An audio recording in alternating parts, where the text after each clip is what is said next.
Welcome to the latest edition of Greenburgh Celebrates the Arts. Today I'm going to talk with Morry Silbiger, who is a painter and sculptor whose work is on exhibit at the Gerard J. Byrne Center in Ardsley in Anthony Veteran Park. Thank you for coming, Morry. And it was a pleasure to see your work and get it up on the wall. You're Thank from you. Ardsley, right? Yes, I am. Let And me you're just say it's a pleasure to be here. Thank you for having me. Oh, Morry, it's our honor. When we were hanging it, you saw the excitement that people had Yes, yes, in the I did. center. They wanted to ask questions. They wanted to talk about the colors. They wanted to be engaged. This is a serious audience who doesn't always respond like that when I hang the really? show. So I want you to know they were very impressed with your work, Thank you. as I was. You've been in the Greenburgh community a long time. Yes, I have. You've been a teacher. Yes, I taught it at the Greenburgh Central 7 schools, the R.J. Bailey School. I taught there for 17 years. Oh, okay. So you're a long-time member of the Yeah. community. I was also impressed that in addition to practicing the arts, you're an EMT person. Yeah, I've been an EMT. It'll be 40 years. Oh, Yeah, for the town of Ardsley. It's all volunteer. okay. Well, you keep busy. Yes, that's true. Well, it's a good thing you retired so you could paint, because all of these are relatively new pieces. Yeah, well, when the kids were growing up and things like that, it was hard to have time, but now I do. Yes. I once had an exhibit, and the man didn't start painting until after he retired, and his show was called Never Too Late. Yeah.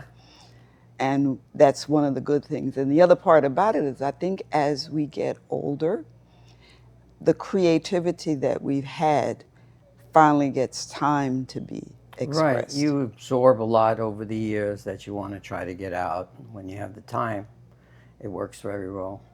You draw on that from your past. Now, what's your favorite medium? Well, my MFA was in sculpture, but I enjoy everything. I do stained glass, ceramics, sculpture, everything. You do stained glass? Yes. Okay. Wow. Yeah, I used to teach stained glass. Oh, okay. Well, you defy the line. Oh. Those who can't do teach. Um, Yes, so you do a bit of everything. Yeah. So you paint in oils? Oils, acrylics, watercolor. Okay. This exhibit impressed me so much because most paintings of flowers tend to be smaller flowers. Your flowers are oversized and huge on the canvas. Yeah, because to me, I feel they have something to say at a certain point. Ah. The color, the composition, the interplay between shapes. I feel that they work in a certain way, and I try to bring that out. There's a certain, for me, spirituality, certain beauty in it, and I try to tap into that. Well, they present almost like someone about to speak. You're right. I hadn't thought about that aspect of it, but they're very individualized. They're almost like not quite people. Well, there's a lot of movement involved. Yes. Which I try to capture. Now, do you work from live flowers or from photographs? Mostly from photographs, because after I take the photograph, I crop it in a certain way to get the composition that I'm looking for. So I can, blow it up or move it around or play with the lighting just to achieve the feeling that I want to try to achieve. Well, one of the other things that I know you do is you do portraits. Yes, I do portraits, yes. Who do you do portraits of? Mostly of my family. Uh-huh. Mostly of my family. How do they respond? Do they sit for you, or do you take them? No, the same type of thing. I take photographs because it's the same process. I try to work the photograph in terms of light and composition so I can capture their essence the best I can. The interesting thing for me about your photographs that I saw online were they almost look like drawings. They're so specific and so sharp. How do you get that sharp? I use an oil pastel And so I feel I have more control in certain areas, and then I could put a little oil on it to sort of blend it a little bit better. So I play with the medium to Do try. you sell any of your works? In the past I have, but recently I really haven't. No. You're really just painting for yourself. So this Yeah. is just a show to share with the community what you've done.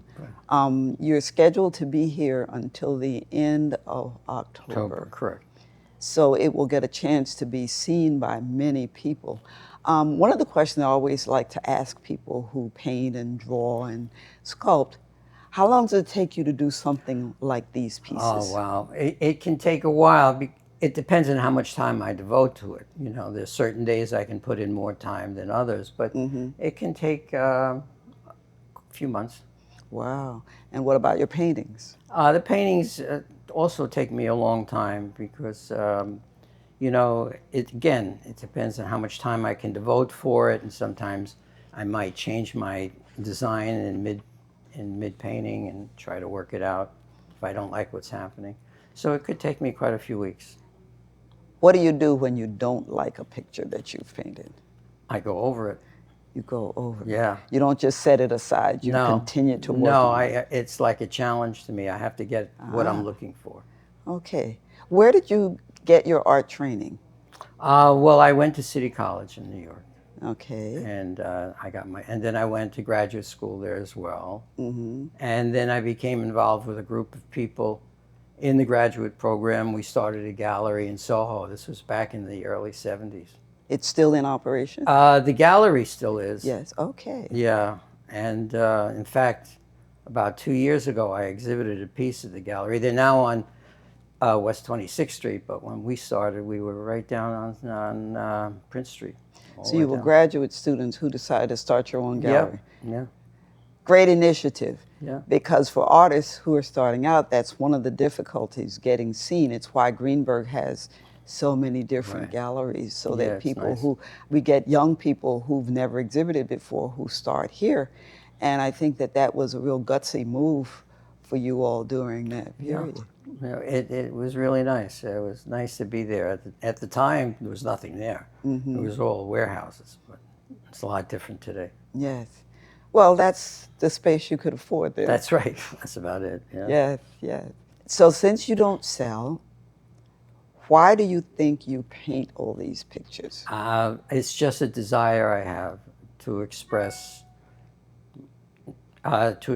feelings, or to express, to sort of capture what I see around me. You know, an art professor of mine I had many, many years ago, he said to me, you know, art, he said, all it is putting shapes and colors on a flat surface. But you hope that the people like it, you know, and so it's my desire to create that I feel people will like. I try. Well, that's a nice concept, and I've heard that idea from another painter who said, well, you just draw or paint what you see. Well, I've tried that, and it doesn't work. It's not so much what you see. I mean, it is what you see, but it's how you interpret it. Well, I don't have the interpretive hand that you have. You do more. Everybody does. It's just how you use it. Well, I use mine to write. It doesn't work for painting and drawing. I actually took classes, and I was like, nope, this is not my thing. But you're a writer, so that's another way to do it. It is. So it is, and I think that your use of the art is much like mine for writing. I think that in the creative arts, there's a piano player, there's a musician who does that. They're taking almost nothing and turning it into something. You're creating, and it's this creative process. One of the great joys that I have is I get to meet all these creative people who lead ordinary lives in Greenburgh, some from outside of Greenburgh, but they come and they share things that are all so different. They're as different as a human face can be. And people choose different mediums to work in, and they have different reasons for doing it. Some people escape into the canvas. Right. Some people are the photographer who simply takes pictures. I take pictures simply of the things I like. Doesn't necessarily mean anybody else might like them. And I think that when you're not selling your work, you're not concerned about whether the person's going to like it, as Right. opposed to being commissioned to do a portrait. You kind of want the person whose portrait it is to like what you're doing. Yeah, yeah. You always hope that they like what you've done. Yeah. Yes, yes. Do you do commissions if someone asks you to? Oh, gee, I don't know. I've never been asked, so I don't know. Yeah, yeah. Well, it's such a pleasure to have you here, especially in your neighborhood. This is not your first time showing. Where else have you shown around here? In the Ardsley Town Hall, I just recently had an exhibit for a few months in the town hall. I've exhibited at the JCC in Tarrytown. I've had my work in part of a group show. And coming up in May, the Rockefeller Institute accepted one of my pieces for their flower show. Oh, that's wonderful. Yeah, in May. So I'm looking forward to that. Good, good. So you have not lost the touch, and I say that retirement does not mean your life ends for anybody. Retirement opens the door to expressing the things that you are that you never had time for. That's true. That's absolutely, and Yes. it's very fulfilling, I find. Good. Well, on behalf of all the people who come to the Gerard J. Byrne Center to see your work, thank you for putting it here, and thank you for being a part of the Greenburgh community and contributing in so many ways. And thank you so much for having me. It's really a pleasure and an honor to be able to exhibit my work. Thank you. Good. That's what makes me happy about my job. Thank you, ladies and gentlemen.